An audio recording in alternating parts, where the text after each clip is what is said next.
Okay. So yeah, so same deal when we were going through it in class. Like I will, if you guys want to do one of the questions, we'll do it. If even one person wants to do it, we'll do it. Otherwise, we can skip over and we can have a look at the solution. So we'll just go to page 1, and there we had. It says page 5, question 1. For the functions below, determine dy on dx. So 5 plus 4 root x, take 10x to the minus 3. Any issues? No. Any questions about B? No, good. Or C? I might talk about C quickly because there's 2 ways you can do C. There's an easy way and then a long way. Now what we've got is we've got ln of x squared times the square root of 1 take 4x. And I want you to remember ln of AB is ln of A plus ln of B. So you can split that one into ln of x squared take, plus ln of 1 take 4x to the power of a half. And then that half can even come out front. And it's heaps simpler to differentiate. Otherwise it has to be this big complex product rule. Does anyone want to go through that one? Yes, please. Yep. So everyone okay with how we've split that up? Yep. And so then what we can do, I'll just simplify this one first as well. We've got ln of x squared plus half of ln of 1 take 4x. Oh, apologies. Okay, so that's still the same function. We've just written it in a different way, and then we can differentiate really in one step.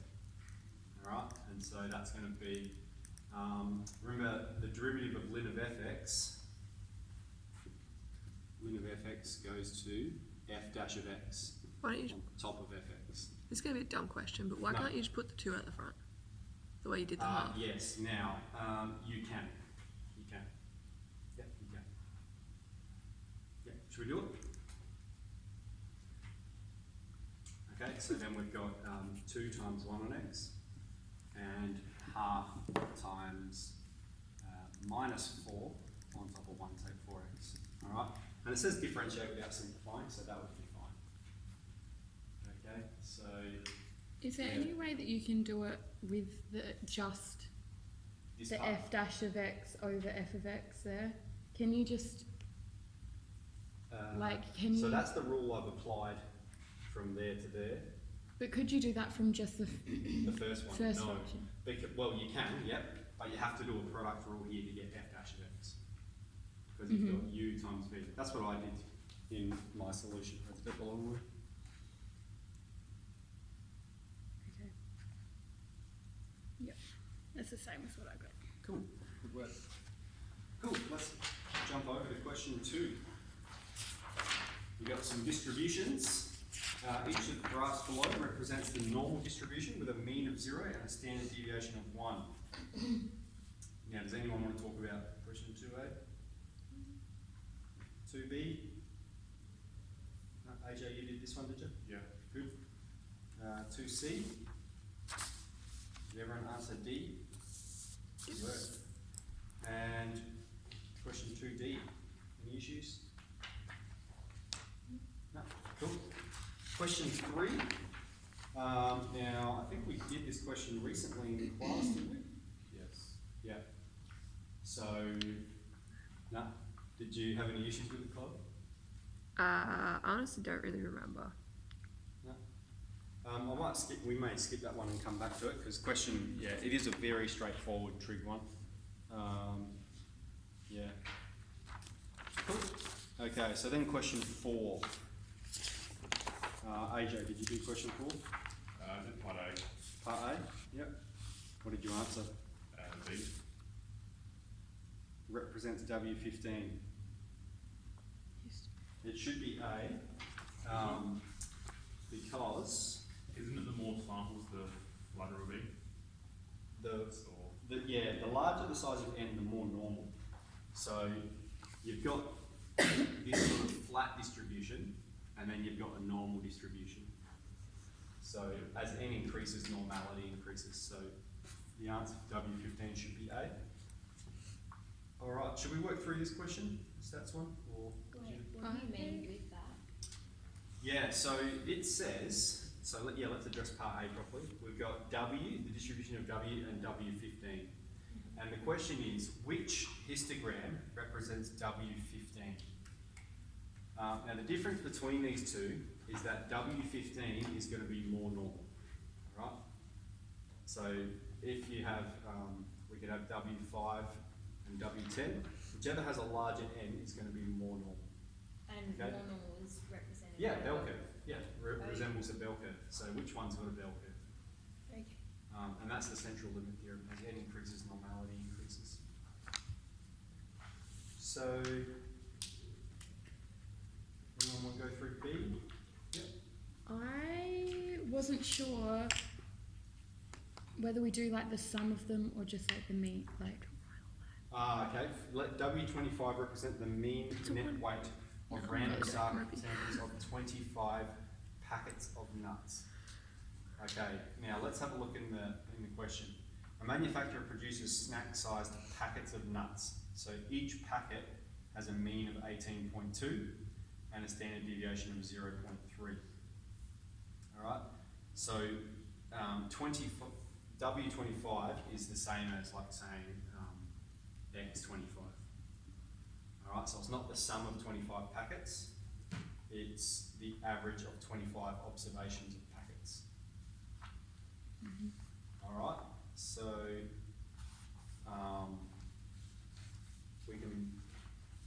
what we should have then, we've got the mean of W25 is equal to the mean of X, and again that's from the central limit theorem, which is 18.2.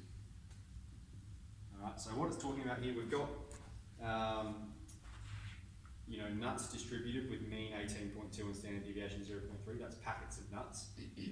Let W25 represent the mean weight of a random sample of 25 packets of nuts. So I think the clue there is it says represent the mean net weight, so not the sum of 25 packets, but the average of those 25 packets of nuts. So the mean of any number of samples is always equal to the mean of X, and the standard deviation of it is equal to the standard deviation of X divided by the square root of N. So that's 0.3 divided by the square root of 25, which is 0.06 I've got written here. Yep. Okay. Part C, assuming that W25 is normally distributed, determine the probability of W25 being less than or equal to 18. So we're using this mean and this standard deviation, and we're just doing an NCD calculation. Determine the probability of it being less than 18.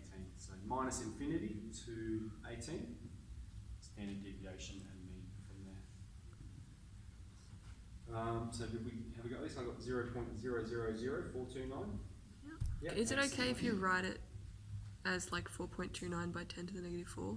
Yes, that's fine. Okay, what is not fine is if you write 4.29e minus 0.05. Alright, so they won't accept calculator syntax, they will accept scientific notation, and they will accept decimal places, but they won't accept this sort of calculator syntax. Alright. What does this part say? The manufacturer sells these packets of nuts in boxes. Each box contains 25 randomly selected packets of nuts. The label on each box states total net weight at least 450 grams. With reference to your answer in part C, comment on whether or not this statement is reasonable. And so the calculation I've done is 450 divided by 25 is 18 grams per packet. Okay, so this is where there's actually two ways of doing this question. So I've said you have to do it this way. That's actually not true. You can do it the way that he did it because it's probably going to make more sense in terms of part C.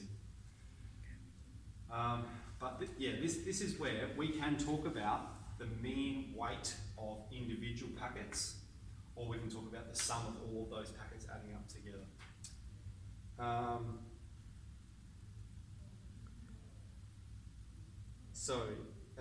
Anyway, part D, 450 divided by 25, I've got 18 grams per packet. And then my statement is, well, we've seen that the probability of the average of 25 packets being less than 18 is almost zero, 0.000429. And therefore, this is a reasonable claim to make, because we've seen each packet needs to have a mass of at least 18 grams. And over here we've seen, well, the probability of a packet being less than 18 grams is almost zero, all right, from 25 observations. So this is what I've written. This is reasonable, as 0.0429% of packets would be below 18 grams. Hence, it is very likely a box will be above 400 grams. Is it 0.004? Yeah, so I said 0.0429%. Ah, okay. With reference to the histograms provided, explain why it is reasonable to assume that W25 is normally distributed. Okay, so our answer here is W15 is approximately normal. Yeah? W15 is approximately normal.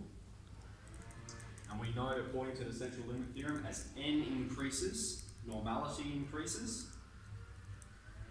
Therefore, W25 is going to be even more normal than W15, and so it's suitable to use the normal distribution.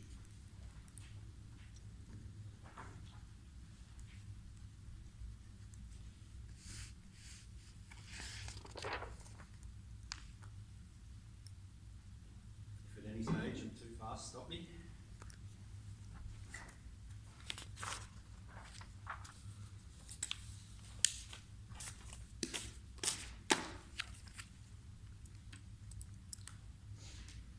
So, how about the first principles question? Can we do it? Yeah.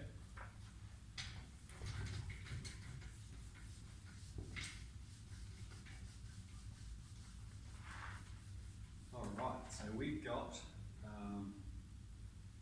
f of x is 5 on x squared. Okay.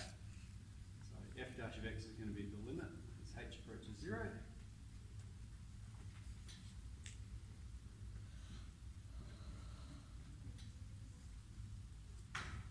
Alright, so what we need to do here is make them have the same denominator.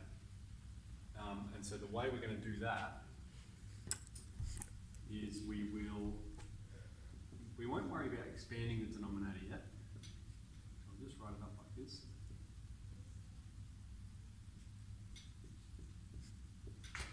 And I'll use some multicolours.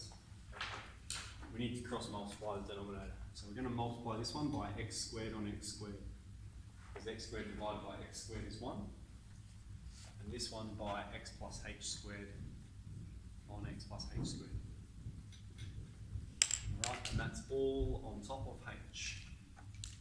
Except that leading part. That's not on top of h. Do you have to explicitly write what you're doing, or can you just go to the next step? Let's see what the next step is.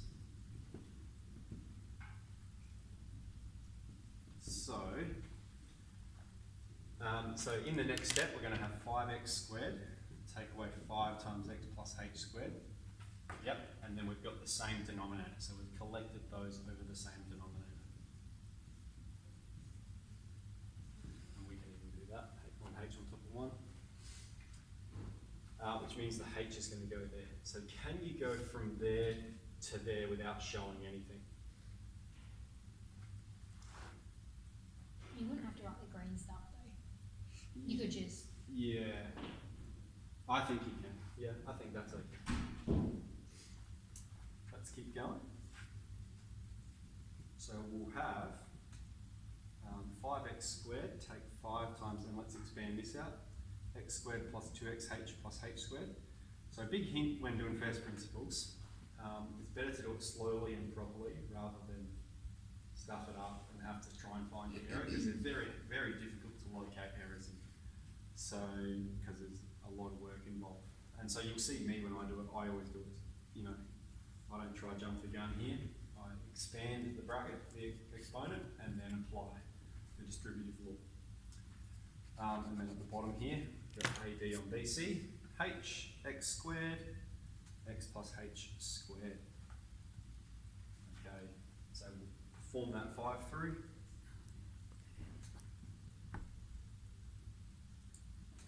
X squared, take 5x squared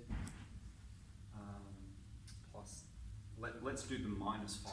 Minus 5 times everything. Take 5x squared. Take 10xh. Take 5h squared. On top of h, x squared.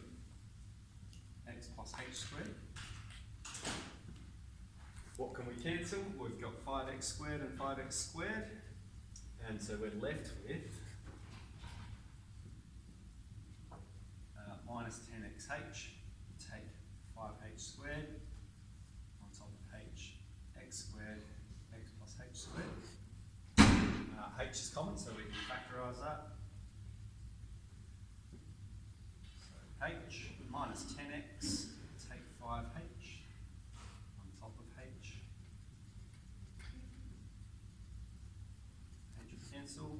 Let's apply the limit, and we're left with minus 10x top of x squared times x.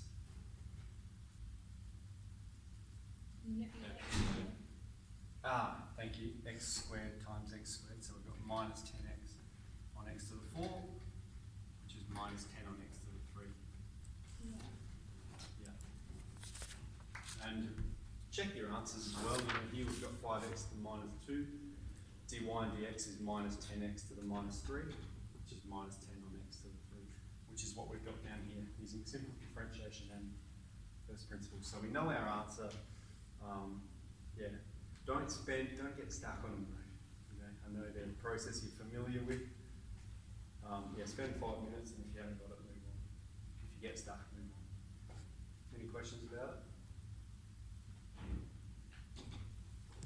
All right. So next, then, we have question 6. And this is a good one because it's sort of a kinematics compared with is it probability distribution? Did anyone get this, or do you want to go through it? Yeah. Let's go through this question. I might jump on this whiteboard already. So, under normal road conditions, the velocity of a motor vehicle once its brakes lock decreases at a constant rate of 6 meters per second squared. So that's its acceleration until the vehicle stops.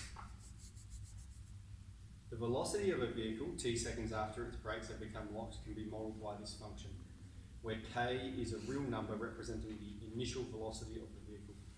The graph is shown below. The graph has a horizontal axis intercept. Find the coordinates of this intercept in terms of k. So we have this equation, minus 6t plus k, and it's saying when is the x-intercept. Alright, and the x-intercept is when y equals 0. And we've got y equals this equation, and so we're saying y is 0, so we have 0 is minus 6t plus k, and so we're trying to isolate k here. And so what we'll get is 6t equals k, and t is k on 6. 1 on 6k. So if it says find the coordinates, would you get marked down for not putting it in coordinate form? Yes, we need the y coordinate as well. I think that's a good pickup. Find the coordinates of this intercept. So, so yeah, we've stated the value of t, but what we should be stating is k on 6, 0. Alright, those are the coordinates. Would you have a whole mark for that? I don't know. Probably, yeah. That's rough. They do half marks in In exams. So what you'll find with an exam, okay, and I haven't done exam moderation, but I have been able to do it. My uncles told me this, is that they have what's called a marking scheme. Okay, and so they'll go, they'll mark 10 books, and then they have a meeting about, oh, well, how about this question here? You know, there's this ambiguous case where a student may have written, you know, they've written the correct answer, but they haven't written it as a set of coordinates, and they will decide as a team what to do there. They never release the marking scheme, by the way. So yeah, what you see in the what are those booklets called? Those revision guides. That's not the Sace solutions. That's the NASA solutions. So yeah, I can't say how much marks you would use for that, but they may award you 4 marks for it. They may give you 1. Okay, next part. Write down an integral expression for the distance the vehicle travels from 0 until it stops. Okay? Well, we know that area under a velocity time graph is distance it's travelled. So that means we're talking about what is, let's draw the graph quickly. We're saying what's this area? And it asks for an integral expression. So we could do that as a triangle, couldn't we? Because it's half base times height. But it does ask for an integral expression. And so that's going to be from time is 0 to time is k on 6. And then the velocity function minus 6t plus k. With regards to dt. Okay, complete this integration to find d in terms of k. So this is what the distance is equal to, isn't it? The distance is this. So to find d in terms of k, we're going to perform this integral. So we'll have, I'll do it step by step, minus 6t squared on 2 plus kt from 0 to k on 6. That'll be minus 3. 6 divided by 2, so minus 3 times k on 6 squared plus k times k on 6. And then that part, when we plug 0 in, it's just going to go to 0. So I have it written like this. We've got that. Take away 0. And so we'll have minus 3k on 36. K squared. Thank you. Plus k squared on 6. So what we've got is, we'll need to simplify that, but we've got 6k squared on 36. That's what this is. Take away 3k squared on 36. And so we'll be left with 3k squared on 36. K squared on 12. Do you have to show all of that work here, or can you just put it in your calculator? How can you put that in your calculator? Do you just treat k as 1? Like No, 3? because you've basically got, well, I've got negative 3 on 36 times by k squared plus 1/6 times by k squared. So you just do negative 3 on 36 plus 1/6, and then it gives you a 12th. Yeah, I would say that's fine. Yep. Yeah, like if you've made this statement and then written the answer, I'd say that's fine. Yep.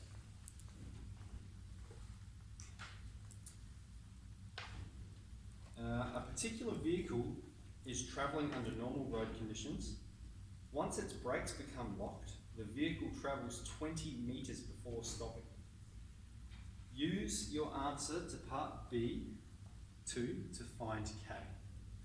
So this is where we have, this is the distance travelled in terms of k. So we've got k squared on 12, and we're told it travels 20 metres. So k squared on 12 is 20, and we'll just go ahead and solve this equation. Times both sides by 12,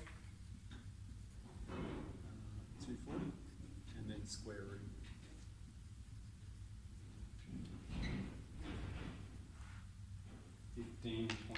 .5 meters.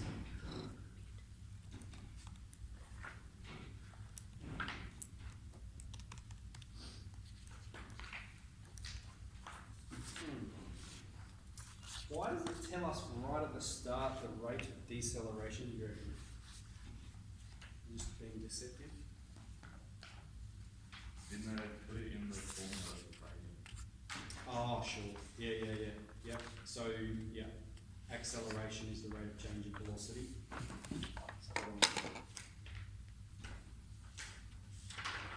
Okay. Conjecture question. Have we go? Let's do it. Yeah. I got the first page, but proving it, I just didn't know where to go. Yeah, proving it was hard. I didn't know whether to use. This is my proving it, the amount of crosses. Do you do it, Nick? No. So let's go Still through the don't whole think I thing. did it right. I was so You want? confused. How'd you go with your steps? I didn't do this one Didn't either. do this one? Yep. So let's go through the whole thing. So, determine g dash of x, given that g of x equals ln of x. Okay, now this is a little bit of a trick question because ln of x squared is not the same as ln of x squared. Okay, so this means ln of x times ln of x equivalent. Alright, whereas this means the natural logarithm of x squared. Alright, so you can't just shove the 2 out the front of this one. Okay, Just the chain rule. we can use the chain rule or we can use the product rule. Chain rule is going to be a fair bit faster. So if we're going to use the chain rule, what we've got is we've got f of x to the power of n. And so remember the derivative is n f of x to the n You're take missing 1 it's divided by 2. times f dash of x. Excuse me? It's ln x squared divided by 2. Thank you. Yep. Yeah. So before we jump ahead, and so you get this, and one really common thing that people will do here is they'll try to do some sort of form of the quotient rule, whereas that what you really need to recognise is that just means half of ln of x squared. All right. And so we're just going to leave that half hanging out the front, and then we just differentiate this part. So let's leave that half there, and we've got the chain rule for this. Okay, so we've got f of x to the n, so the derivative, n, so half times 2, f of x, so ln of x, to the n take 1, so to the power of 1, and then times f dash of x, so times the derivative of the inside here, the derivative of ln x, is 1 on x.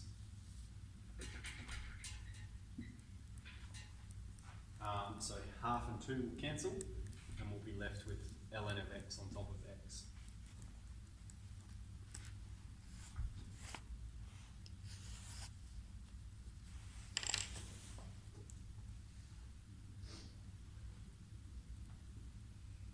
Okay.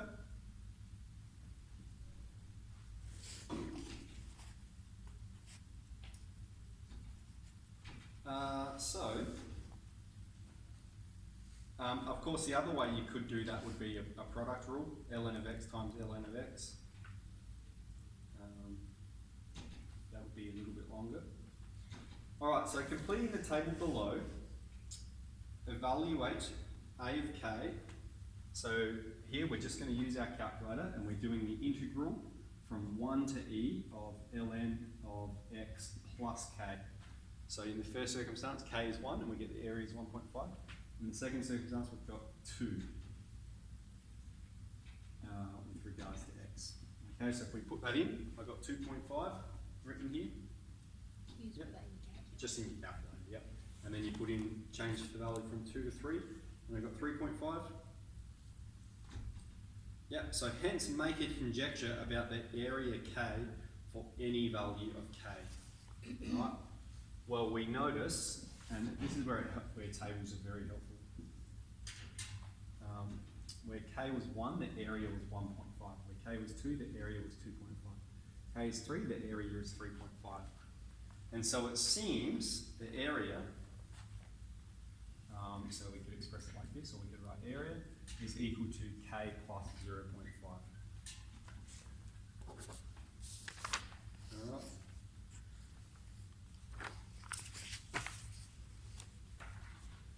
Prove or disprove your conjecture. So how would you get the marks for disproving it? It was just going through it and not getting the same answer. Would that still yeah. get the full marks? Yeah, if you've got some sort of proof, you can't get full marks for disproving it because you can't disprove this is a true statement. But you may get, you may have thought that the conjecture is wrong and demonstrated some proof with a simple mistake. You could still get full marks for it. Or if you get Right. like your conjecture wrong. Yeah, Could there be no conjecture? They're just going to trick yeah. Well, us it's just halfway like, well, through. you made this conjecture, but it's wrong. Or, no, like, there will be a proper conjecture, you may not be able to confirm Yeah. it. So let's go ahead They and just prove trick it. us and don't give us one that's Yeah. like It's never alliance. gonna work. So what it's asking us is the area from 1 to e of ln of x plus k on top of x being equal to k plus 0.5. This is what we're trying to prove. And so that means this is what we need to solve. Alright, this part here.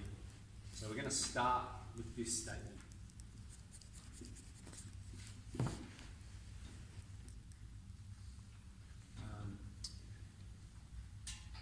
And remember with these differentiation ones and with these integration ones, is they're always getting you to reference something that you've used previously.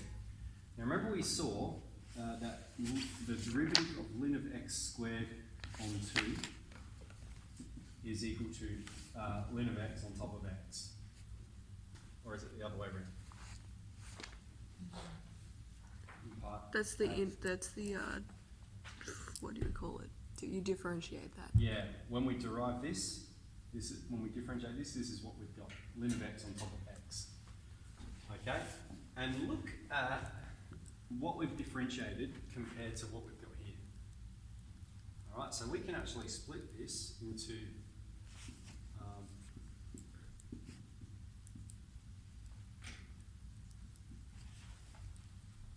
okay?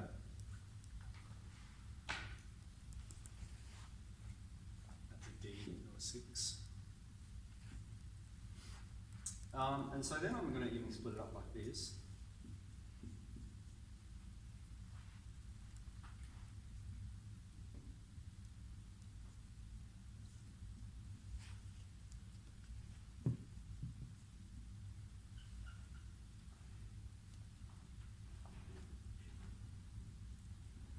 Or couldn't you make a kx to the negative 1? Yeah, we will in a moment. But even then we may not. And I'll explain why. So remember this part here. We've got here, if we differentiate this, this is what we get. Therefore, if we integrate this, this is what we get. Okay? So we're trying to integrate ln of x on x, and so it's going to go to ln of x squared on 2.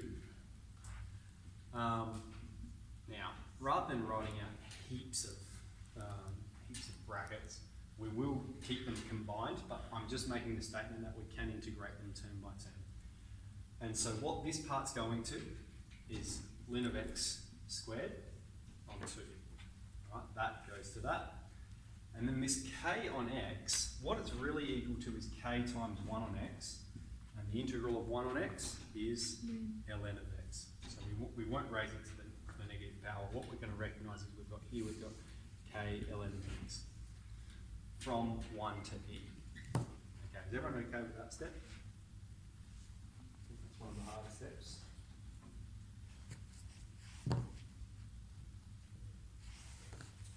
Alright, let's sub e in. And so we'll get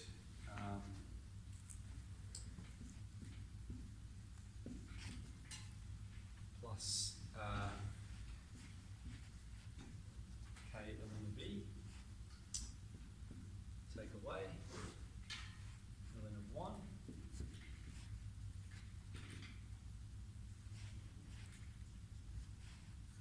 Alright. Now, it's good to know this, but your calculator will tell you is ln of 1 is 0. Alright, so all that part's just going to 0. And so we're just left dealing with this. Now, ln of e, that's actually e to the power of 1, isn't it? And remember, ln of e to the a is a, or ln of e to the x is x. So ln of e to the 1 is just 1. So what we've got is 1 squared on top of 2, plus k ln e to the 1 is just k times 1.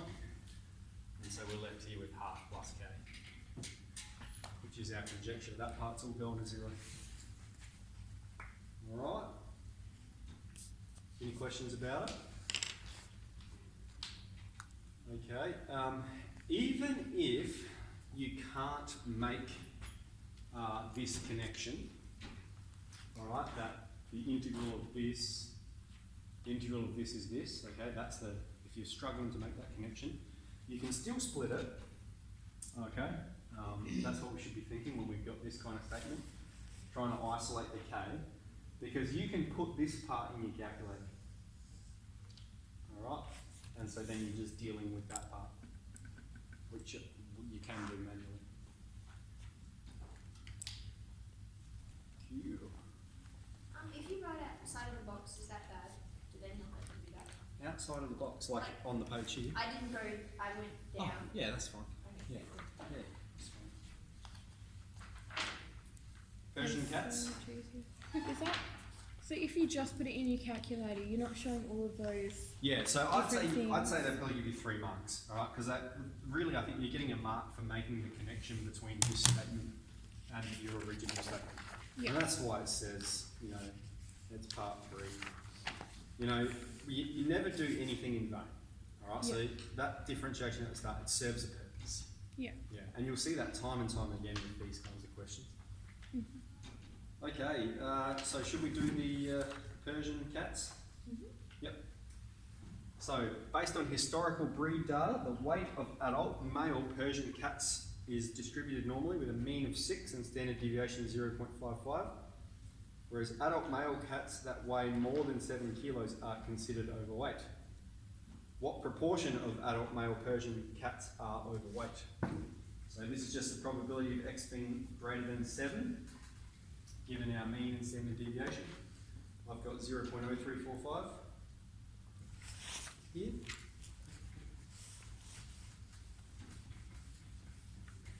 Is everyone okay with that? When it says proportion, does that mean you have to turn it into a percentage? I don't think so. No. What did you put? Will you get marked down if you did that? No, you shouldn't.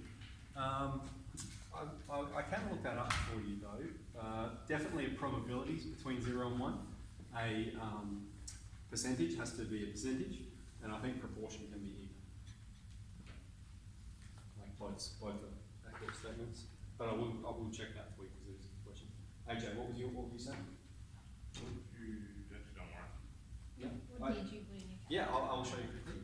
So NCD calculation, the lower boundary is 7 because we're saying what's the probability of a cat weighing more than 7 kilos? Yeah. Lower boundary 7, upper boundary infinity, standard deviation 0.55, and the mean is 6. Yeah, that's so good. Yep.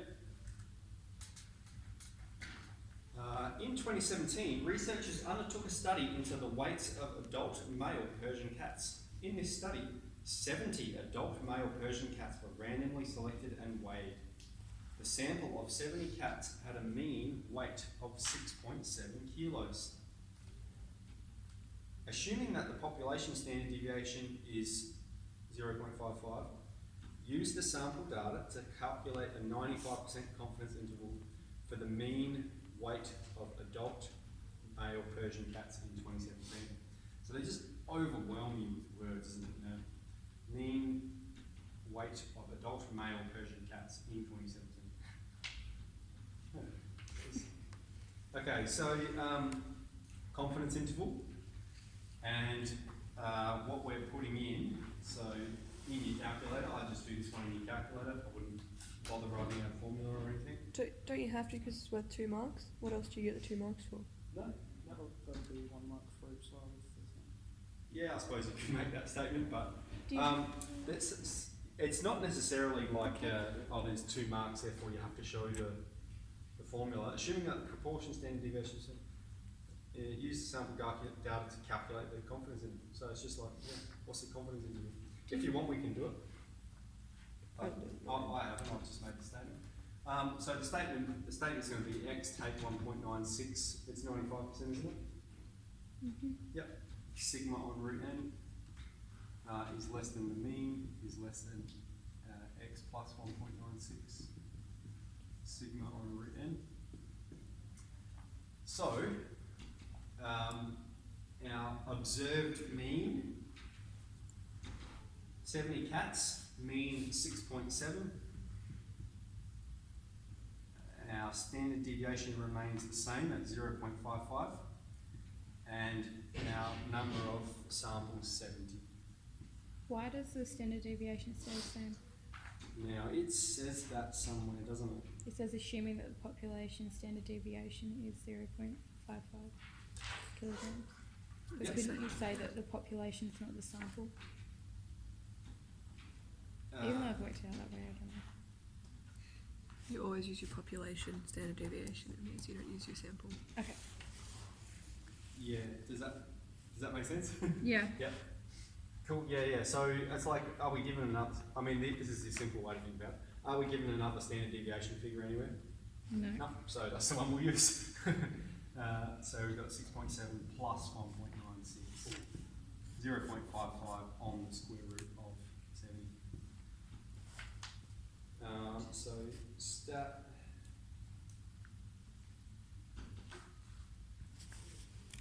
Test stat into Z sample, 95% confidence, standard deviation 0.55, mean 6.7, 70. And I've got 6.571, less than the mean, less than 6.828.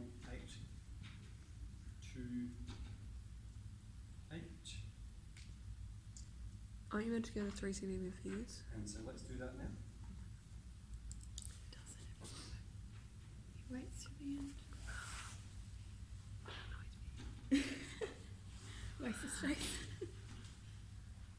Cool. Okay, the researchers wrote a press release entitled Increase in Mean Weight of Adult Male Persian Cats.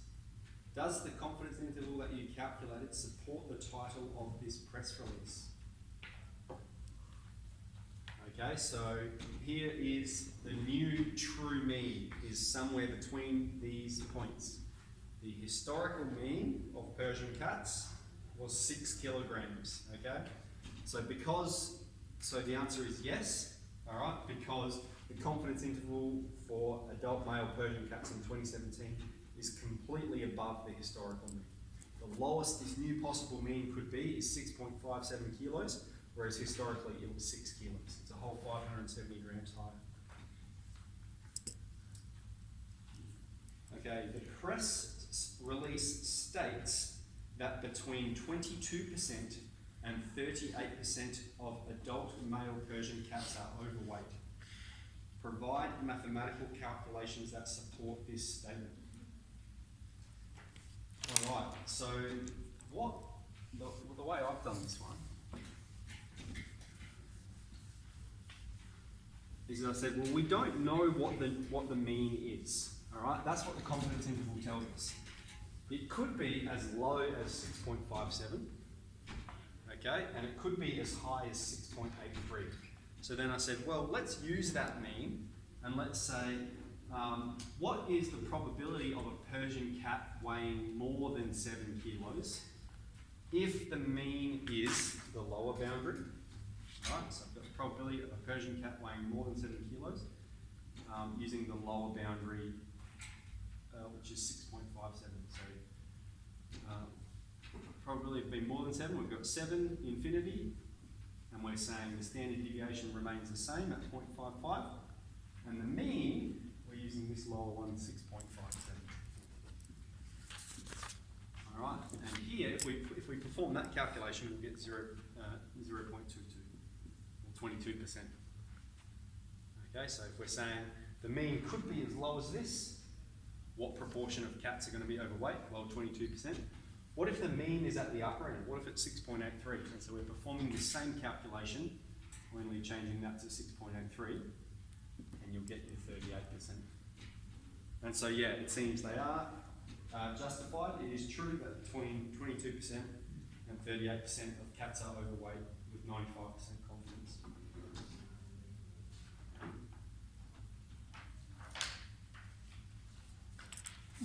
number are we putting? The 6.83. Never mind.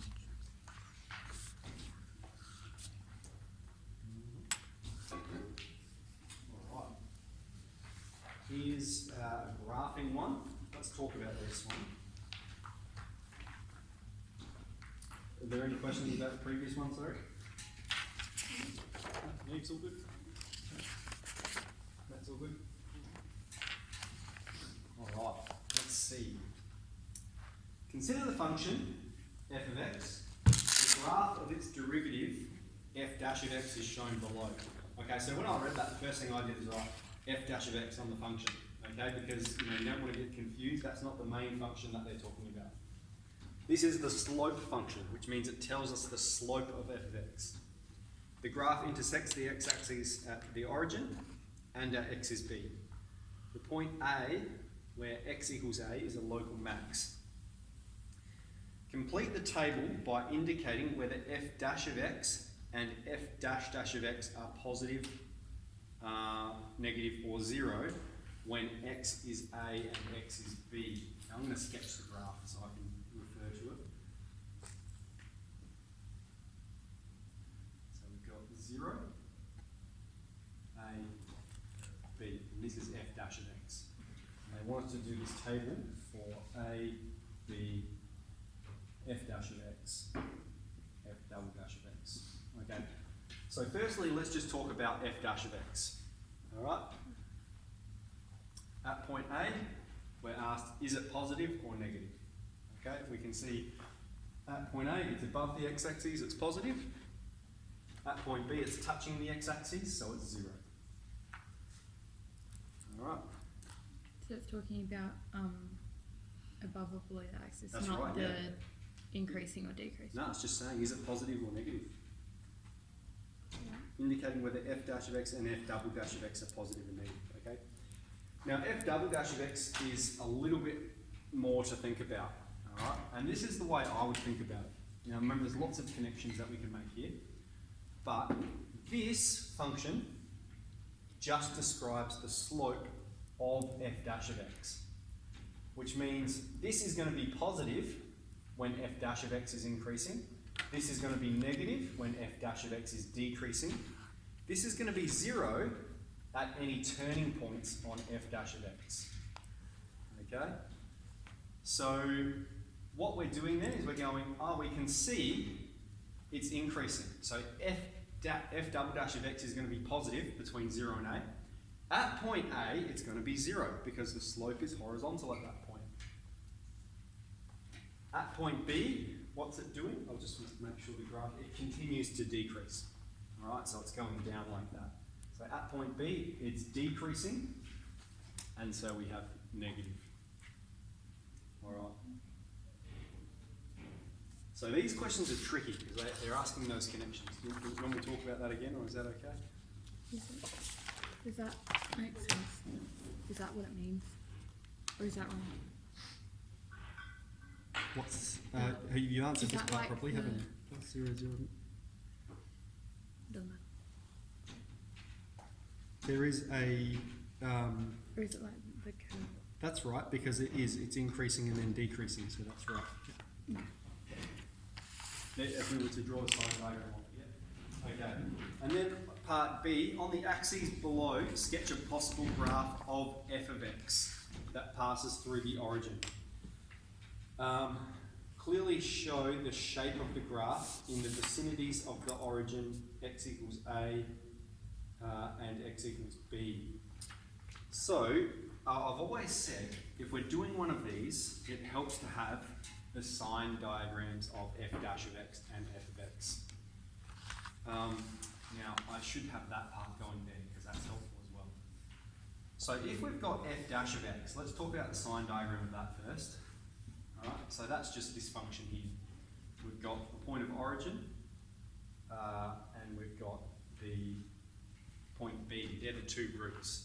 And we can see it's negative, positive, and then negative. Okay? If we've got f double, remember this tells us where it's increasing and where it's decreasing. Alright? That tells us when f of x is increasing and decreasing. And if we're talking about the sine diagram of f double dash of x, that's going to tell us when it's concave up and when it's concave down. Now, points of inflection on f of x correspond with turning points on f dash of x, which are roots on f double dash of x. Okay, so that's going to be our root here on the second derivative sine diagram. And remember, this function describes the slope of this function. So just as we were answering it over here, we can see that it has positive slope until it gets to a, and then it has negative slope after a. Alright? So what this means, alright, this is the f dash of x function. F double dash of x describes the slope of it. We've got positive slope until we get to a, and then we've got negative slope. Okay, so that's how we get the sine diagram for that. But what this tells us, okay, f of x is going to be decreasing until it gets to 0, then it's going to be increasing until it gets to b, and then it's going to be decreasing after b. Okay? This tells us that it's concave up until we get to a, and then concave down for the rest of the function. So we've got all the information we need. And if it helps, you can make those statements. But let's sketch the axes, the same axes that we've got. So we need the point 0, we need A and B. Okay, so what we've got, f of x is decreasing until it gets to 0, and then it's increasing. All right, so we can have decreasing until it gets to 0, and then increasing. All right. At point B, it changes to be decreasing again. All right. So that's it pretty roughly. So we've got decreasing until we get to 0, increasing until we get to B, and then decreasing again. All right. Going down, going up, going down. Those points. Okay, then let's just make sure it satisfies this contingency here as well. We can see concave up until we get to A, there's a point of inflection there, concave down. Alright, so that's the statement that I was making. Remember, this is the graph of f of x. Point of inflection on f of x corresponds with turning point on f dash of x, corresponds with root on f double dash of x. Alright, so that would be a good diagram of it. Do you have to label your different? Yes, so let's have here local max, point of inflection, local min.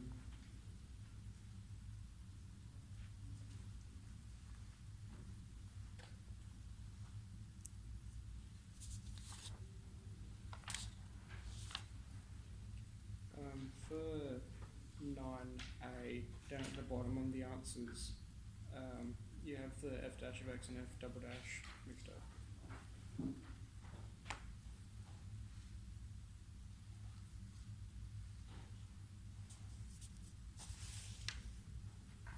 Plus Zero 0. underneath the graph on your answers, where you've done the sine diagram.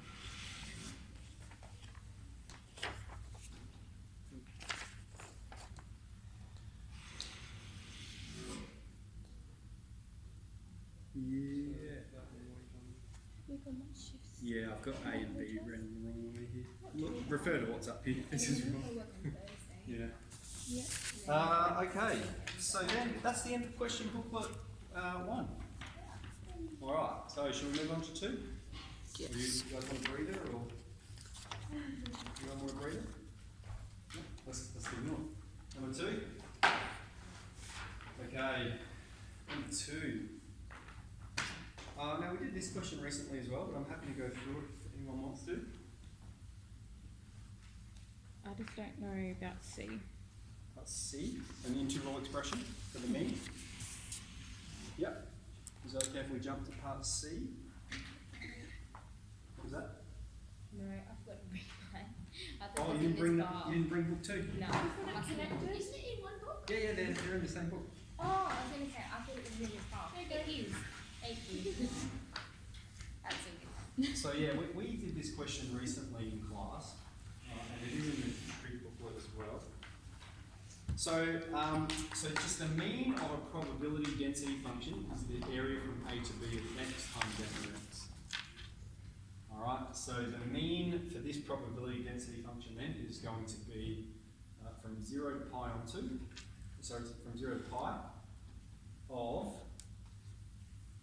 k is half, of x times half sine x. Yeah. So remember that.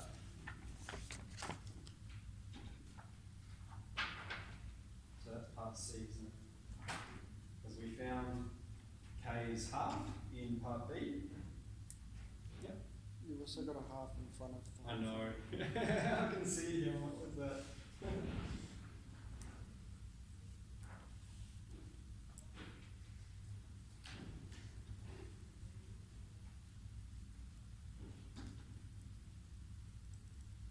You do all good? Yep. You get that one, did you? Or not that? But it's okay. It's a, That's yeah, fine. yeah, and you can have that go at it, I reckon. So, question 11, we also did in class, that one about the, using, calculating the overestimate and then saying what's going to be closer, the overestimate or the underestimate. Which one? I didn't get that bit. Part C, are you saying? Yeah. Yep. So I can talk about that quickly, but is everyone happy with the rest of it, or do we want to work through the question? If I just talk about part C. So I'll just say this. When you're calculating the area, alright, what we can see is it's concave up for values greater than half ln of 6, which is 0.896. Alright, it's concave up, which means it has this shape, doesn't it? And so if you're doing, it's got a curve like that. And so if you're doing, if we've got a rectangle here, and it's curving like this, right, that's over-exaggerated, but which is it closer to? Is it closer to the lower estimate or to the upper estimate? Okay, with the lower estimate, this is how much error we have. With the upper estimate, we've got more error. Okay, and so our argument is the lower estimate gives us less error, therefore the lower estimate is going to be more accurate. And how do you do that with reference to your answer in part? Yeah, so what you say is as f of x is concave up for x is greater than. But isn't III just saying which values is x greater than 0, and isn't it always greater than 0? No, for when x is greater than half ln of 6. Ah, that's one. Alright, yeah, don't worry. Yep. So yeah, it's concave up over that region, and so because it's concave up, it has this shape. Because it has this shape, the underestimate's closer.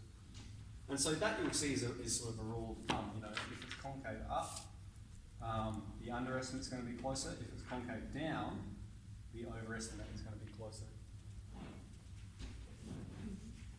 Cool. Testing of the school fire alarms will be happening throughout the day today. If one sounds, please do not evacuate. So let's have a go at 12 then. I reckon. Should we do 12 together? Yeah. Okay, we've got ln of, simplify the following expressions. Alright, there's two ways to do this. I did it the hard way in my working out. But you've got ln of half x squared plus ln of half x. So what we should recognise is we've got 2 times ln of half x plus ln of half x. So we've got 2 lots of ln of half x plus 1 lot of ln of half x. That's 3 ln of half x. Okay. In my working out, I squared it and then added them together because ln of a plus ln of b is ln of ab. So you can do it that way and then simplify it and you get the same answer.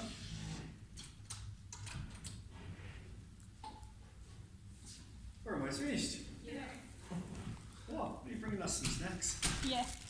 Leftovers from Friday and Sunday night. Yeah. Oh, and that's So nice.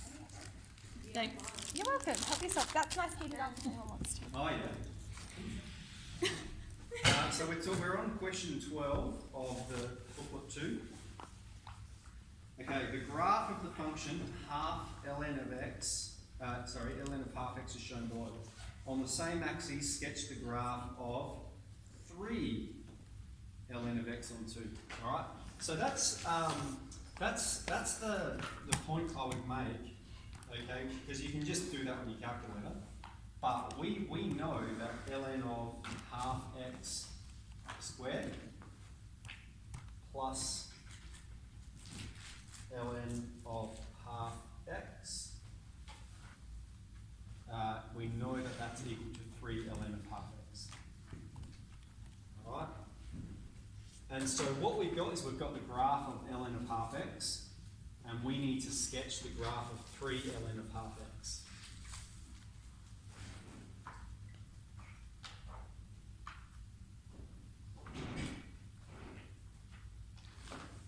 Alright, so the graph's not so important, alright, so I'll leave that, and you could do that yourself. Describe the relationship between the graphs, alright? The main point here is the relationship between this and this, okay? These are the same function, only this one you're multiplying it by a factor of 3. So the statement we might make is y2 is vertically dilated by a scale factor of 3. It multiplies every y value by 3, so it's just 3 times whatever it is. It's going to be, if this is the function, okay, then y2 is going to be 3 times the function. Every value is going to be 3 times larger than the value of its counterpart.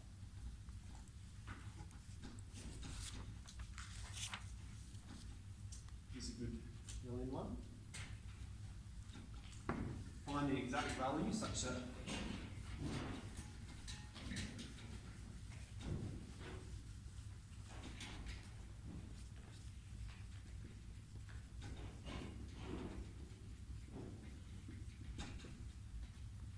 find the exact value such that this is true. Well, we've actually seen that this equals 3 ln of half x. And so that's what we're finding. When 3 ln of half x is 3, and so that becomes nice and cheesy.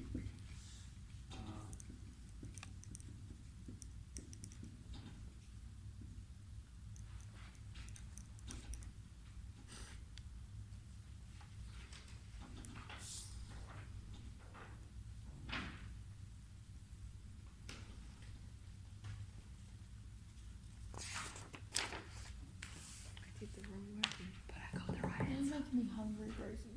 Eat it. I'm not taking I don't want I it. did the first bit wrong. Now, I'll have some in mind. Now 13 we did in class the other day, the tangent one. Yep. So on to 14. Good. Could you go through AII for me? Yeah, of course. Yes, of course. This is a good one. So you got 3 on 2 cos of 3x, yeah? Yeah. Okay, now this is f dash of x, which is the slope function. It describes the slope of f of x. Now if you think about this function, okay, it's a cosine function, which means it's just going to be a wave that repeats itself. Okay, and the amplitude is 3 on 2, which means the largest value is 3 on 2 and the lowest value negative 3 on 2. Alright, which means the biggest, remember this is the slope function of f of x. So the largest the slope can be is 3 on 2, and the lowest it can be is negative 3 on 2. And so it's always between those two values. Alright. Yeah, so that's quite tricky. We are okay with B and C? Yeah, I think so. Yeah. I can just look up the answers for them, so that's alright. You did? Oh, you I can. haven't, Yeah, but I okay, can. good. Okay, question 14. ESP is defined as the reception of information without the use of the physical senses, such as sight or hearing. One test for ESP uses Zener cards. Instead of 25, 5 of the cards illustrated below. In this test, an administrator randomly selects one card from the set of 25 cards. The card is concealed from the test subject, who attempts to correctly identify the symbol that is printed on the card. The test administrator records whether or not the test subject correctly identifies the symbol printed on the card. Explain why the test's subjects attempt to correctly identify which of the 5 symbols printed is a Bernoulli trial. Okay, they get one go, so one trial, and there's 2 outcomes. They either get it right or they don't, success or failure. And so that's the statement I've made there. One trial with 2 outcomes, success or failure. To complete the test, the process described is undertaken 25 times, with cards being returned to the set in each attempt.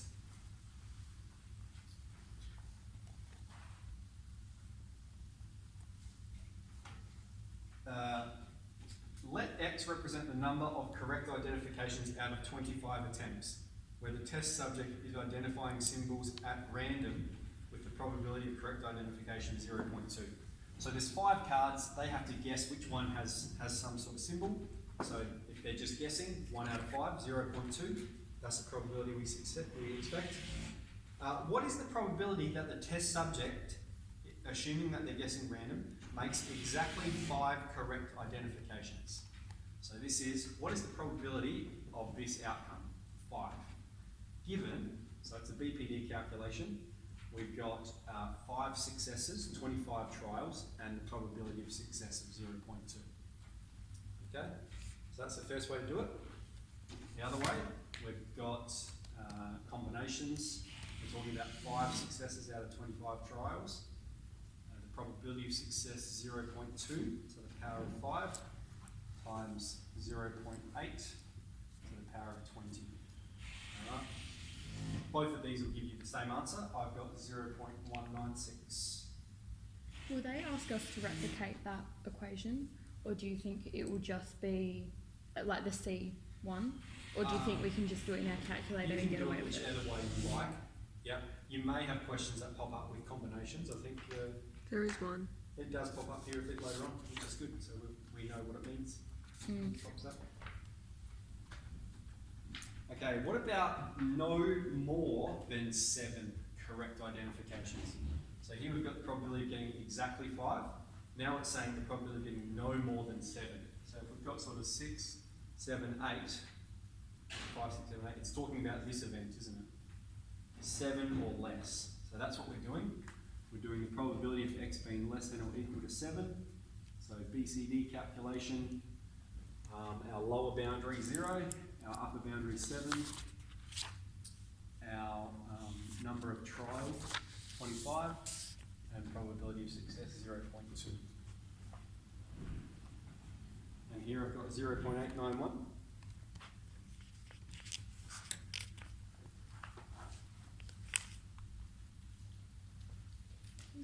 Yes. I was confused, like, how do you know it's BPD or Yeah. BC? Yep, this is a big difference. Okay, BPD is equals, so it's equal to one event, only Okay. one outcome. So it's talking about is there 5 cards? Is there 6 cards? BCD is always going to have a less than or equal to or a greater than or equal to, and it's multiple events. So it's here we're including the probability of 0 plus the probability of 1 plus the probability of 2, all the way up to 7. Yep. So here it's only this calculation, whereas for 7 it's that plus that plus that. So it's added all of them up for us. Okay. So C, in this context, write a probability statement equivalent to, and we've got C 825, 0.2 to the power of 8, 0.8 to the power of 17, and we know exactly what this means. Okay, we've got 25 trials, 8 successes, probability of success to the number of successes, probability of failure to the number of failures. And so, in the context, write a probability statement that is equivalent to So the probability of getting 8 cards correct is 0.0623. All right. What about this statement? Okay, 1. So we've got the sum of all probabilities. Take away this event.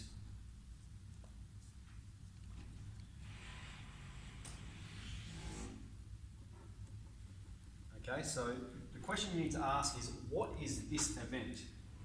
This is the probability of getting 0 cards correct. All right. So if you've got all the events listed, all right, this is how many cards you could get correct, all the way through to 25. You could get between 0 and 25 correct. And they're saying, well, we've got this, we're calculating the probability of getting none correct. So we're eliminating that event. What does it mean? It means the probability of getting 1 or more correct. Okay? It's probably getting 1, plus probability of getting 2, plus 3, plus 4 correct. Cool? Okay.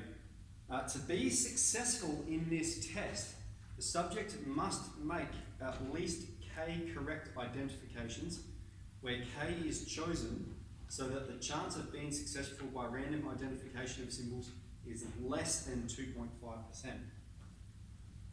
Calculate k. Alright, so we're saying how many do they need to get correct so that the random chance is less than 2.5%.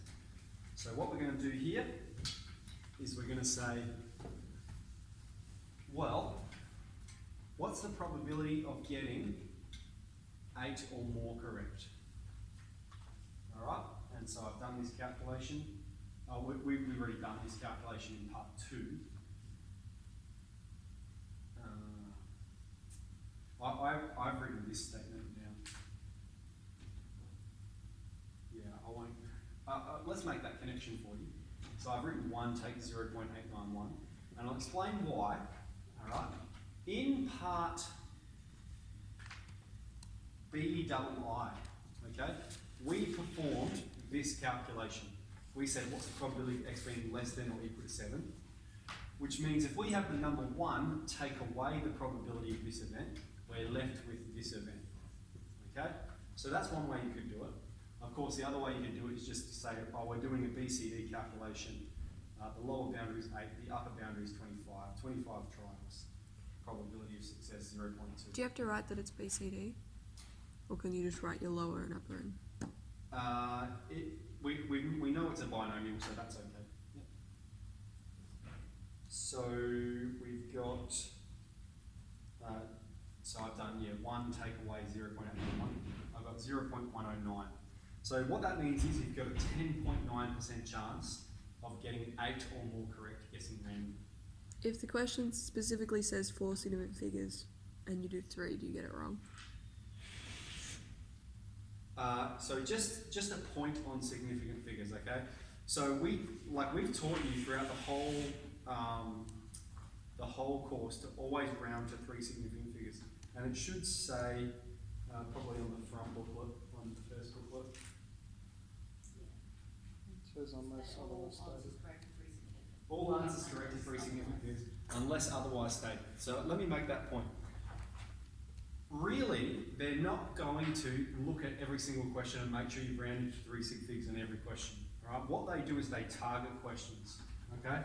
And so this would be a target question because they've stated explicitly you must state your answer to 4 significant figures. Now, our weakness here is that we stated this statement to 3 significant figures, and that's why I've only got 3 significant figures here. So when you do this calculation, yes, state it to 4 significant figures. And so then I said, all right, well, we've done it for 8. We need to check for 9, okay? Because 8 doesn't give us that 2.5%. What about 9? So now we're doing a statement. What about if we're saying there has to be more than 9 cards? All right, so 9 or more. So you're just repeating the same calculation. The only thing you're changing is the lower boundary. 25 trials, 0.2 still. And when I did this one, we got 0.04. 6, 7, 7. 4 significant figures. then, so then we say, well, that doesn't quite satisfy the 2.5%, does it? So that means, well, let's check, what about 10? So we'll go, all right, well, what's the probability of x being larger than or equal to 10? And so we set our lower boundary at 10. All that stays the same. And when we do that one, I've got 0.0173. And so it's when we have the people identifying 10 or more cards that it satisfies that 2.5% condition. So we've performed these calculations, we've shown this working out, and then we're making a statement. Therefore, at least 10 cards need to be guessed correctly in order to demonstrate ESP.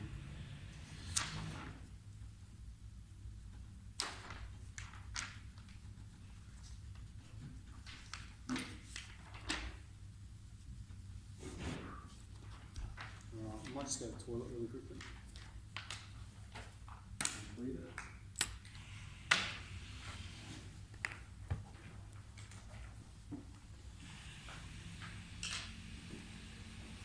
Where's the X's on? Do you want World's answers or Sace got a few? I'm very confused. Wait, I don't care, I just want answers. Give me the answers. But I'm going to go up because I'm just going to correct the ones that he didn't go for. So it's when so if you want less, you have to have 10 or more. Alright. That makes more sense, because I was like, that is not 2.5%, and why are we getting further away from it? I was so confused when he kept getting lower. I was like, isn't it meant to be more than that? No. Yeah. Check this. Yeah. Can you go with it? Where do you want to go? Question? Oh. I guess I can use that.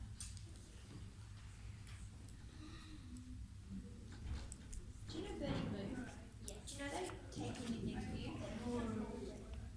I know. So nice. I always go there because of how good their service is.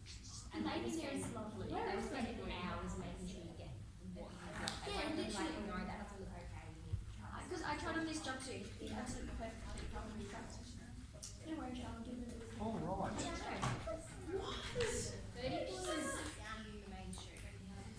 So let's She did resume. once and then she remembered me like 2 months later. Yeah. That is so sweet. Right. Let's resume. Let's. Let's. Okay. So this is a good question.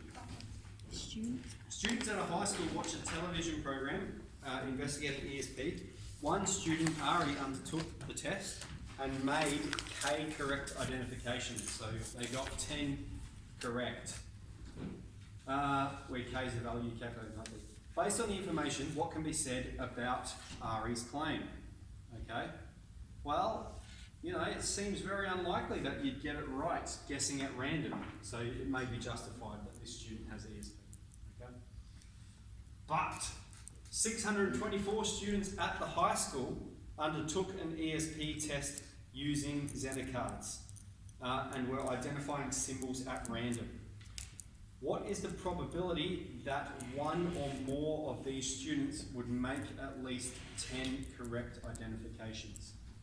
So what we saw, okay, in part D, we saw that if you're guessing at random, okay, the probability of getting 10 or more correct is 0.01733.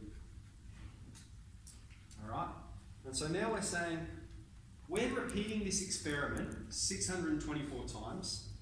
What's the probability of one or more student getting 10 or more correct? So remember, this is the probability of getting 10 or more correct. Now we're saying, what is the probability of one or more student getting 10 or more correct?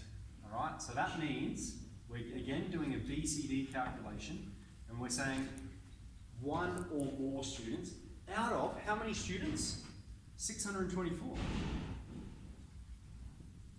So we're repeating this experiment 624 times. And even though the probability is quite low, because we're repeating this experiment so many times, we get 0.9965. So it's almost certain, pretty well certain, that at this school at least one person is going to appear to have ESP. Alright? Because even though it was a very low probability, we have repeated this experiment so many times that at least one person is going to get 10 or more correct.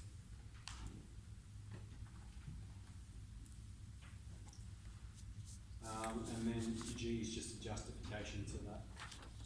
Seems there's a 99.65% chance that at least one student will get 10 or more correct by guessing at random. So you're almost guaranteed that at least one. Does that make sense? Okay, quacky ducks, quacky quackers. Oh, the next question, number 14. I thought it was just one of those phrases that you say. Oh, yeah. Come on, cracky cracky. Wacky Quackers is a popular amusement park game in Australia. In this game, a player selects from a very large number of identical looking plastic ducks that are floating on a pool of water. Each duck has the number 1, 2, 5 or 10 printed on its base. The numbers cannot be seen by the player when making their selection. The number that is printed on the selected duck will be used to determine the player's prize. These numbers are distributed according to the table below. So you've got 1, 2 or 5. And that determines what prize you're going to get. Calculate the mean. So this is just E of X, which is the sum of each probability times its the sum of each event times its probability. So 1 times 0.5 plus 2 times 0.2 plus 5 times 0.2 plus 10 times 0.1. 2.1. Does anyone remember the standard deviation formula? I'll go get my textbook. I do. I've You do? done it. Oh, thank you. It's the square Square root root of x squared by the probability, all of them, and then take the mean squared. 1 squared times the probability. Yeah, and then plus 2 squared by the probability, and so on. It's 5 squared You should times. know this, Mr. Rollins. I should. I normally use the calculator for this one. And then take the mean Squared. Yeah. all inside the root. And I did use my calculator. I've got 2.81. Is that what you've got there, Paul? How did you use your calculator? So list 1, you put the events. List 2, you put the probabilities. Isn't that longer than doing that? I don't think so. Depends on what your strengths are. Yeah. Depends how many numbers. It really depends how many numbers there are. Look, that's a big statement to make, isn't it? If you did it in your calculator, would that not get you the 2 marks? Because you just started the answer. Yeah, look, I think if it says calculate, it is probably better to make the statement about what you're calculating. Yeah.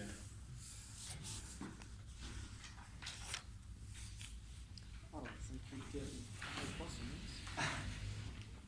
Like this. A player can pay $10 and randomly select 3 ducks. This player wins a prize that has dollar value equal to the sum of the numbers printed on the 3 ducks. Okay, so you can pay $10 and you randomly select 3 ducks. The player wins a prize that has dollar value equal to the sum of the numbers.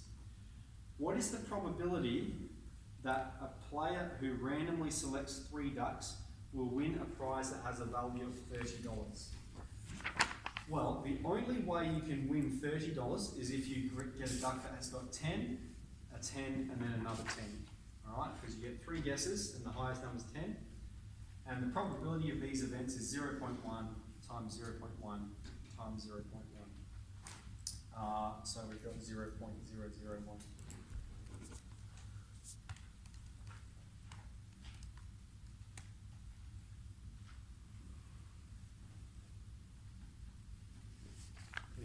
is the probability that a player who randomly selects 3 ducks will win a prize that has a value of at least $5?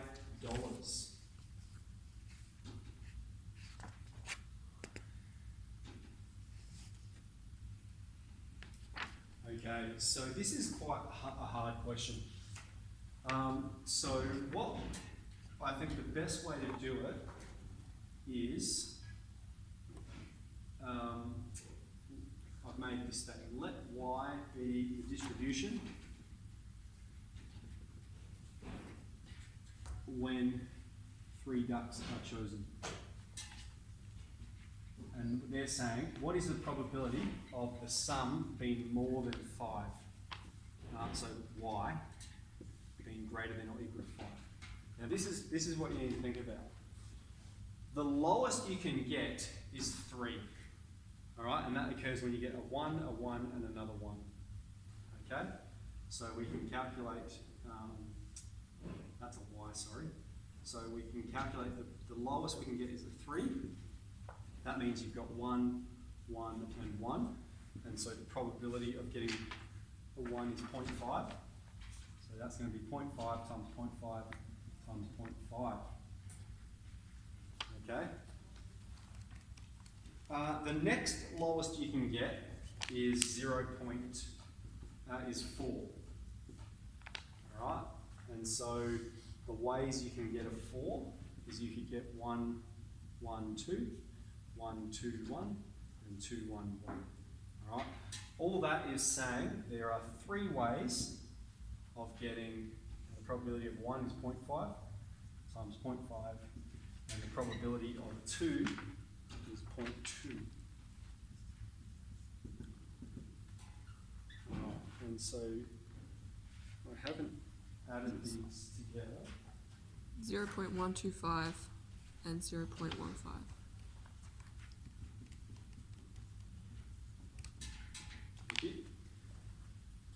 So what we've got here, the lowest we can get is 3, the next lowest is 4, and we're saying the probability of 5 or more.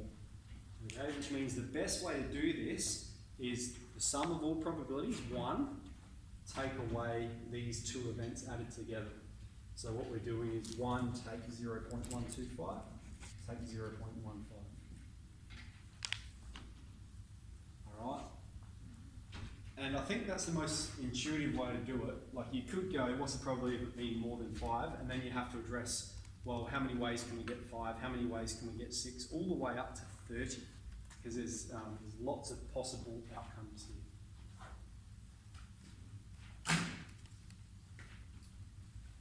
Okay. Let the discrete random variable S3 represent the sum of the numbers printed on 3 randomly selected ducks. Calculate the mean of S3.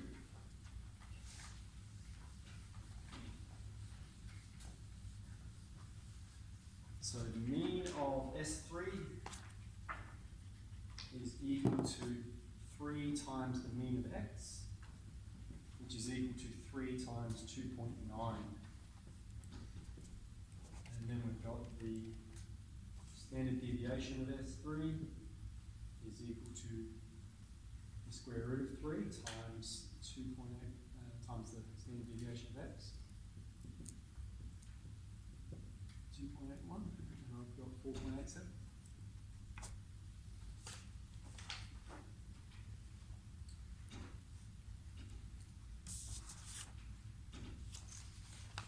Okay, alternatively, a player can pay $16 and randomly select 5 ducks.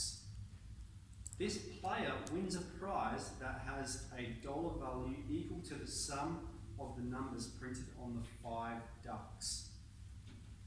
Calculate the expected value of the sum of numbers on the 5 ducks. So this is E of X is N times P.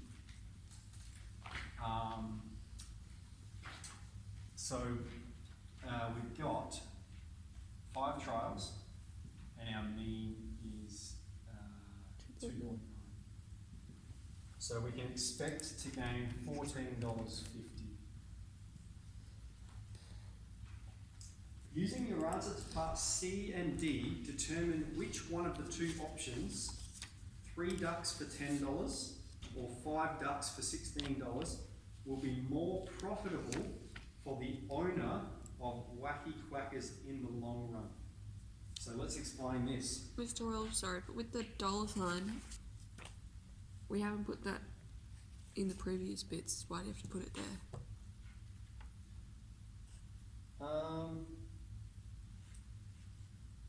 It just... Yeah, it says expected value, so I would say, because, None of the others say value. yeah, because like mean is just a number. Although we probably, like you wouldn't be penalised for not writing it there. Okay, so and it's safer to do so. Our mean is $8.70. Our standard deviation is $4.87. Good pickup. And so here, yeah, we're talking about the expected value. All right, is that okay? Yeah, cool. Using your answers to part C and D, determine which one of the two options, 3 ducks for $10 or 5 ducks for $16, will be more profitable. Well, what we've seen, okay, is you can pick 3 ducks for $10. 3 ducks for $10. And what we've seen is if you pick 3 ducks, your expected gain is $8.70. Okay, we saw that in C part I. So that means your profit is going to be $10, take away how much you're going to have to pay on average to each person. And we've got $1.30. All right. Whereas if we do the 5 ducks for 16, we've got $16 is how much it costs to play. Take away, the person is making $14.50 profit, and it's $14.50, and so the average profit then is $1.50 after all said and done.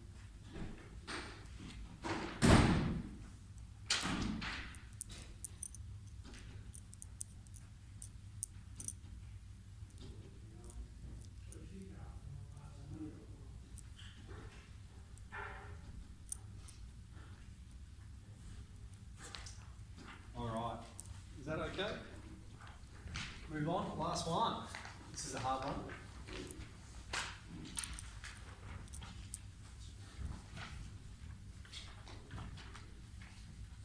See how we go.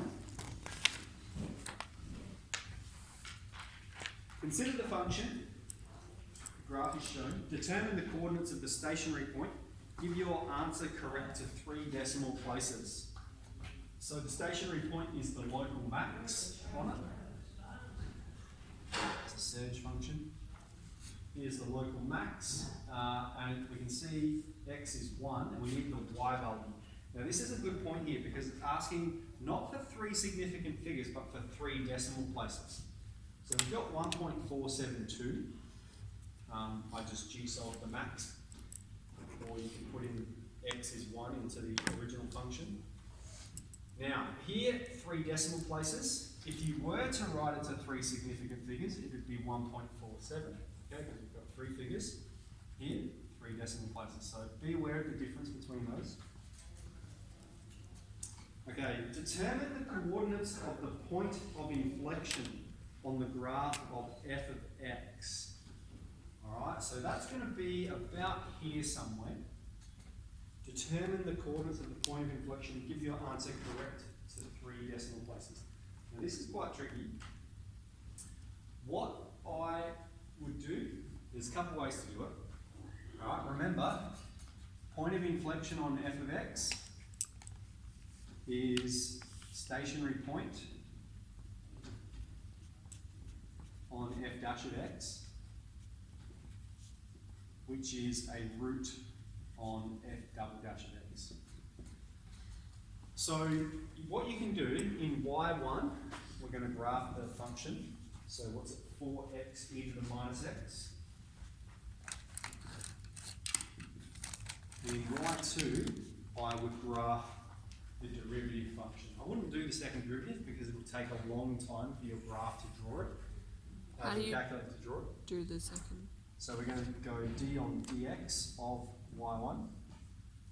I don't know how to do that. So what were the options? Yeah, press option, calc, d on dx, y1. And so we only want to select this one, and we want to g-solve the Why? x coordinate Oh yeah. of the stationary point. So you'll be able to see it'll be a concave up to concave down. So it'll be a local max. What? Local min, sorry, concave down, concave up. G-solve, so G-solve the min, and we get x is 2. 2. Very good. Okay? So we've got x is 2. Alright, so that's the sort of skill it's looking for you to extract. Because if you were to do this algebraically, the point of inflection occurs when the second derivative is 0. So that means you need to find not only the first derivative, but the second derivative. And there's going to be a bit of product rule happening there and a bit of factorisation. It's awfully complex. So we're just using our calculator, and this is what we need to know, okay? You could graph f double dash of x and get the root, all right? The root of it will be 2, or you can get the stationary point on f dash of x, all right? So Rosie, okay with that one? How did you put it in the Calc, option calc. Oh yeah, in graph, Yeah. Yeah, press my batteries get a bit too press option and then calc d on dx and y1. I actually get a syntax error when I do the derivative of the. Come have a look. When it says coordinates, it's the coordinates of the Original on the, function. Okay. Yeah, absolutely.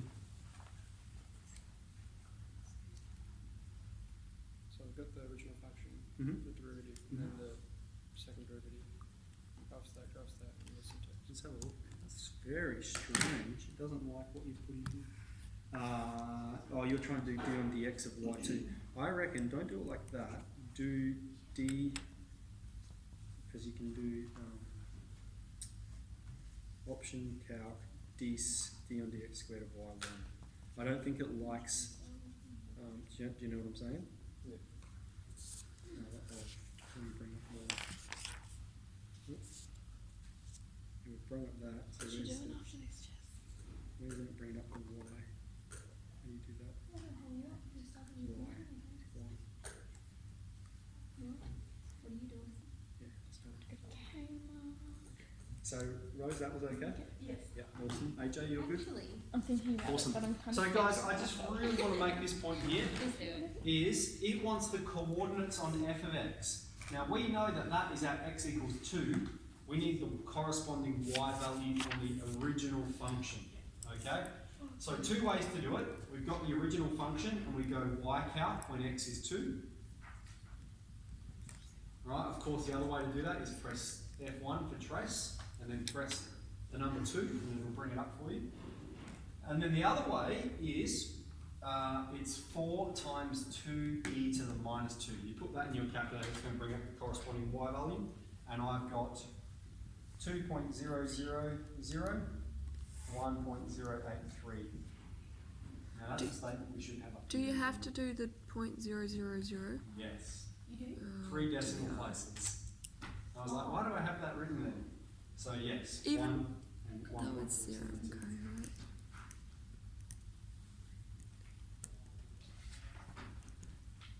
Do you really get docked for that? Depends on the marking scheme.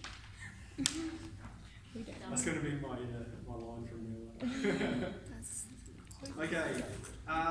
Below, the graph below, along with the tangent to this graph at x equals 3, on the graph, draw a tangent that has a greater y-intercept than that of the tangent shown. Okay, so we've got a tangent drawn at 3, so it's like there, and it's like this, isn't it? And it says draw a tangent that has a larger y-intercept. So here's the y-intercept of the tangent, so that means you just need to draw a tangent that is going to have a bit of a steeper slope. So even if you did it here or something like that, you're just drawing any tangent there that has a larger y-intercept.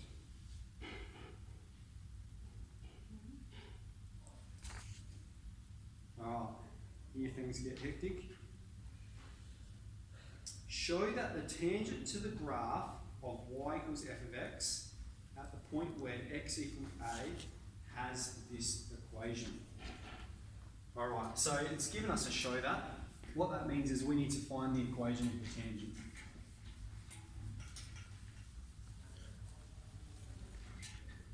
So find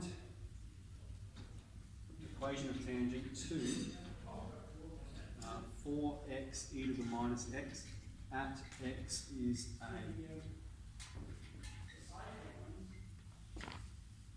Alright. Now for a tangent we need to do three things. Alright, first we need the point of contact, then we need the slope, and then we'll put it in the formula. Okay, so don't be confused of you have to show that it's this big complex thing. Let's just go through the steps. Okay, so firstly, when x is a, we need to find the point of contact, which means we need the y value. Y is going to be 4a e to the minus a. Alright, so our point of contact is a, and 4a e to the minus a. Why do you need your y value? Sorry? Why do you need the y value? For a tangent, Yeah.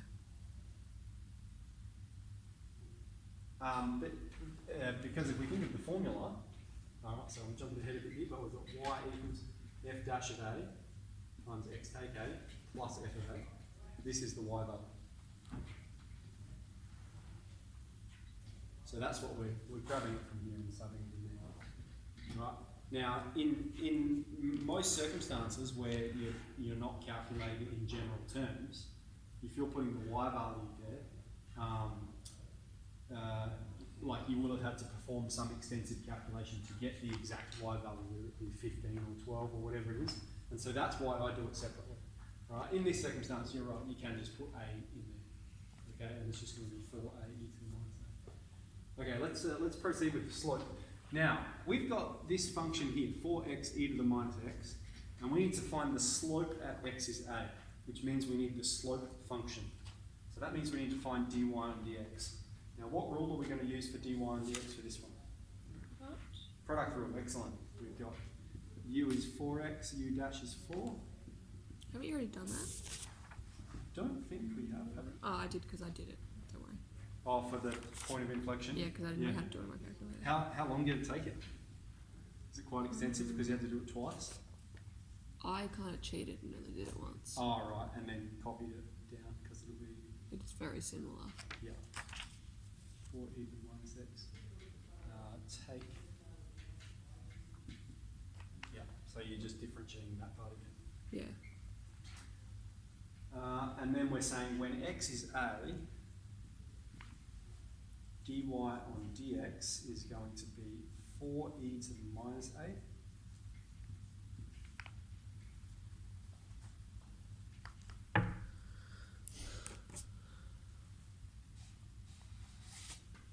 Might check it out here, so we'll do the room for this part.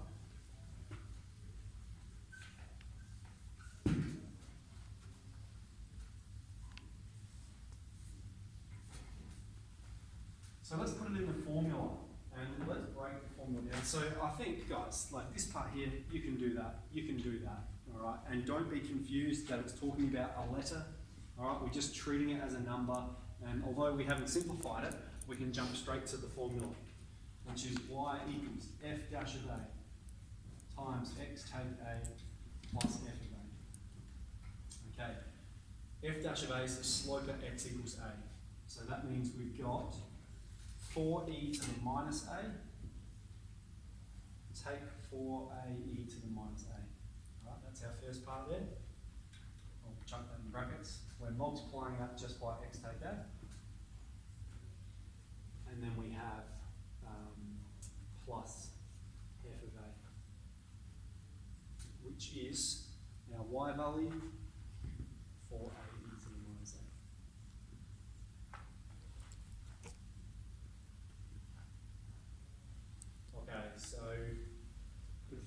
going on here. 4x e to the minus a. Right, the first terms. The second term is going to be minus 4a e to the minus a.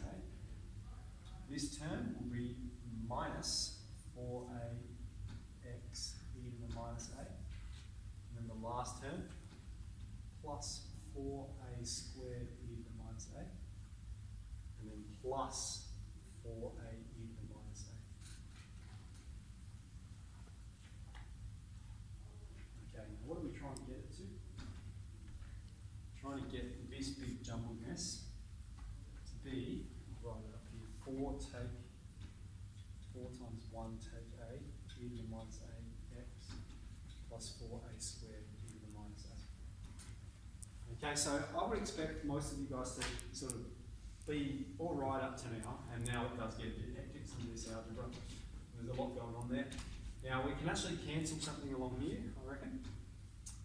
So here 4a e to the minus a, and minus 4a e to the minus a. Okay, and then look at this. This part is this part here, which means we're just looking at these two parts, and we're looking for what's common. And what is common is the number 4. So we can pull 4 out front of just these two parts. Can you do that? Yeah. Rather than The whole thing. the whole thing. Yeah, absolutely. Like if you've got 3x plus 6x squared plus 5x, you can just look at this part and go like this. 3x. Yeah, absolutely. Yep, so we're just talking about these two parts, aren't we? So what's common is 4, so let's pull that out the front. And what we're left with is this x e to the minus a. So let's minus a, and here take a x e to the minus a. And again, like what is common is this e to the minus a and x, isn't it? So if we, sorry? Can't you just pull it all Yeah, out? we should, well, that's what should do. So x is common, e to the minus a is common, and so what we've got is 1 take a, and then let's not forget this part here, plus 4a e to the minus a. A squared. 4a squared e to the minus a. So then we plus 4a squared e to the minus a. And let's write it as they have it. So they've got the x e to the minus a on that side. Order of multiplication doesn't matter. 2 times 3 times 4, same as 4 times 3 times 2. So we can chuck that on this side of the brackets. 4 times 1 take a, x e to the minus a, and then that plus 4a squared e to the minus a. Alright, last one. That's hard, isn't it? I thought that this bit was all. Okay, using the equation given in part C, determine the value of A that maximizes the y-intercept of the graph of y equals f dash of x. Okay, so this is tricky, alright? But also intuitive, I think. Because what we've got here is the equation of the tangent. Huh? Nothing. Oh, had you written that? No, it's all good. Sorry, Don't worry. We've got y equals m, all that big fat thing is the slope, mx plus c. This is the y-intercept of the tangent. Okay, the y-intercept is 4a squared e to the minus a. Using the equation given in part C, determine the value of a that maximizes the y-intercept. Alright, so this is our equation of the y-intercept, and we need to know where does the maximum occur. Alright, so we're differentiating this with regards to a. So we can do, let's do it like this, d of y intercept with regards to a. And we've got to use the product rule here again. U is 4a squared, U dash will be 8a, V is e to the minus a, V dash minus e to the minus a. Mr. Royals, can you explain why you're deriving it? Why we're differentiating this. Okay. Yeah. This is what it's asking, okay, to put simply. This is the equation of the y-intercept. Alright, now we could graph this like this, 4x squared e to the minus x, and just g-solve the x value that gives us the maximum point. Yep. Okay, that's what we could do, but we're demonstrating it using calculus methods. Maximums occur when the first derivative equals 0. So we've got this function, and so we're finding when the first derivative is equal to 0. Does that make sense? Yeah. So you could do it like this, go, here's the equation of the y-intercept, and g-solve the max. Alright, well, let's have a read of what it says specifically. So it's when dy on dx equals 0. That's right. Okay. So what we've got, let's do this one. U dash v, so we'll have 8a e to the minus a plus v dash, so take 4a squared e to the minus a. And we're trying to find when this is 0. Alright, and so what we've got to do there is factorise. So what's common is 4a e to the minus a. And what we're left with in brackets will be 2 take a.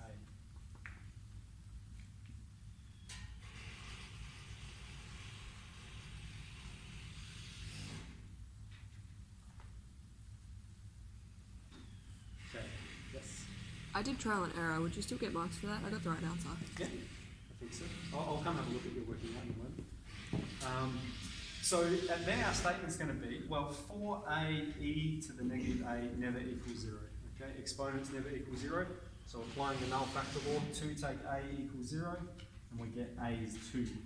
And so the tangent with the highest y value occurs when a is 2. Does it say anything else?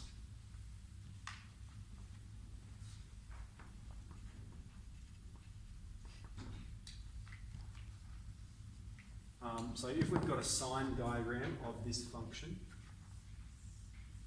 we've got here's a plus minus.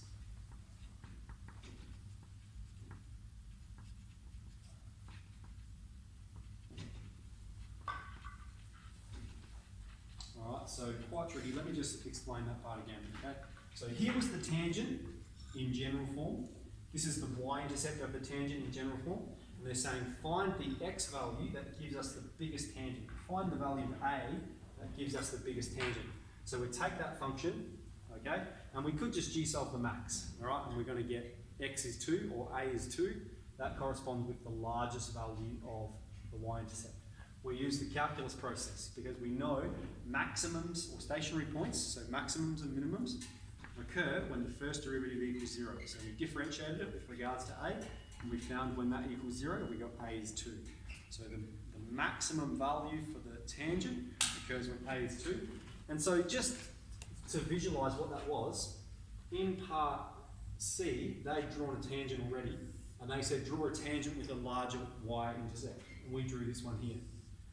And so then it says, well, what tangent is going to have the biggest y-intercept?